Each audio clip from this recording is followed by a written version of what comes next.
হাসিনা সরকারের মতোই মুজিব সরকার দেশের দুর্ভিক্ষ নিয়ে মশকরা করতেন। বিদেশি একজন সাংবাদিক মুজিবকে প্রশ্ন করেছিলেন মানুষ খাবার পাচ্ছেন না।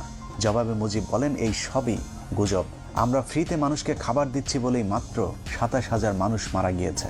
তা না হলে কয়েক মিলিয়ন মানুষ মারা যেতে পারত।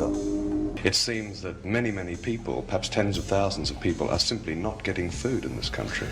It's not correct. Then 27,000 people could not even die. ২৭,০০০ মানুষ মারা যাওয়াকে শেখ মুজিব কিছুই মনে করেননি। যে কারণে ১৯৭৪ সালের দুর্ভিক্ষের পর সারা দেশের মানুষ মুজিব সরকারের বিরুদ্ধে ক্ষোভে ফুঁসে উঠেছিল। শেখ মুজিব তখন বুঝতে পেরেছিলেন দেশে গণতন্ত্র থাকলে বেশি দিন আর ক্ষমতায় থাকা যাবে না। যে কারণে তিনি বলেছিলেন, আমাদের যে অবস্থা, আগামী নির্বাচনে আমরা ২৫-৩০টির বেশি আসন পাব না। তখন স্বাধীনতা বিরোধীরা আমাদেরকে কচু কাটা করবে। মুজিব ক্ষমতায় টিকে থাকার জন্য হাজার হাজার রাজনৈতিক কর্মীকে হত্যা করে, জাসদের ১০,০০০ কর্মীকে জেলে রাখে, মোশাররফ হোসেনকে হত্যা করে, সিরাজ শিকদারকে হত্যা করে। সশস্ত্র রক্ষী বাহিনীর এসব সন্ত্রাসী কার্যকলাপকে প্রতিহত করতেই সশস্ত্র জাসদ গণবাহিনী প্রতিষ্ঠা অনিবার্য হয়ে পড়েছিল।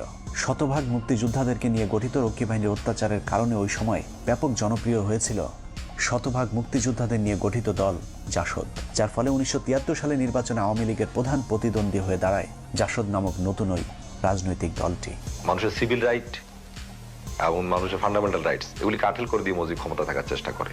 শেখ মুজিবের দুঃশাসন আর সন্ত্রাসী রক্ষী বাহিনী নির্যাতনে অতিষ্ঠ হয়ে ১৯৭৩ সালে নির্বাচনে জাসদকেই ভোট দিয়েছিল মানুষ। কিন্তু শেখ মুজিব স্বাধীন বাংলাদেশের প্রথম নির্বাচনে ভোট ডাকাতি করে জাসদের জয় ছিনিয়ে নেয়।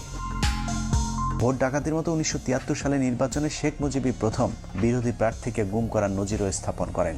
চুরির মাধ্যমে ক্ষমতায় আসার পর আওয়ামী এমপিরা লাগামহীন দুর্নীতির মাধ্যমে দেশকে দুর্ভিক্ষের দিকে ঠেলে দেয়। যে কারণে ১৯৭৪ সালে দেশে ভয়াবহ দুর্ভিক্ষ দেখা দেয়। তবে আওয়ামী লীগের লোকেরা তখনও ঠিক এখনকার মন্ত্রীদের মতোই বেহেস্তে ছিলেন। বাস্তবে দোজকে থাকা মানুষদেরকে তখনও বেহেস্তে আসি বলতে বাধ্য করা হতো। দুর্ভিক্ষ নিয়ে সরকারের সমালোচনা করলেই চলতো তার উপর নির্যাতন।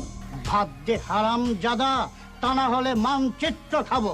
আলোচিত কবি রফিক আজাদ শেখ মুজিবকে উদ্দেশ্য করে ভাত দে হারামজাদা কবিতাটি পাঠ করলে তাকে জেলে পাঠিয়ে দেন শেখ মুজিব। ইংল্যান্ডের লোক কষ্টে আছে, অন্যান্য দেশের তুলনা করলে আমরা পাকিস্তানের ৩৭%, আমরা তো সুখে আছি, বেহেশতে আছি বলতে হবে। বর্তমানে